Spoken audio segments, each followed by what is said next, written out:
За нийслэлийн цагдаагийн удирдах газраас өнгөрсөн 7 хоног буюу Бямбан 8 гараг амралтын өдрүүдэд нийслэлийн мэргэжлийн хяналтын газар болон 5 толгой түлш үзэл компани ажилтан албан агчдын хамтаар төвийн 6 дүүргийн нутаг дэвсгэрт хяналт шалгалтыг явуулж үзлээ.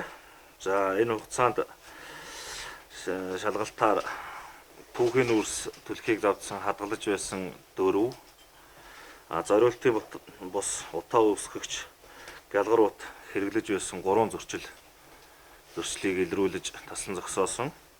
За мөн түлх зориултаар хадгалж байсан 10,500 кг түүхийн үрсийг мэргэжлийн хяналтын байгууллагатай хамтарч амгалан дулааны цахилгаан станцад хүлээлгэж өгөх ажлыг зохион байгуулсан. Ийм зөрчлүүд илэрж байна. За мөн өнгөрөх 7 хоногийн хугацаанд зориултын бус утаа үүсгэж метрал шатаагаад байна гэх дуудлага мэдээлэл 102 дугаарийн утсанд 11 ирсэн.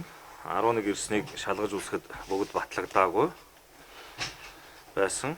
За мөн угаартлаа гэсэн дуудлага 17 бүртгэгдэж 47 иргэн хүн төгөн хэлбэрийн хохирч эмнэлгийн анхны тусламж авсан. Нэг хүний амнаас эндсэн ийм харамсалтай үйл явдал болсон байна.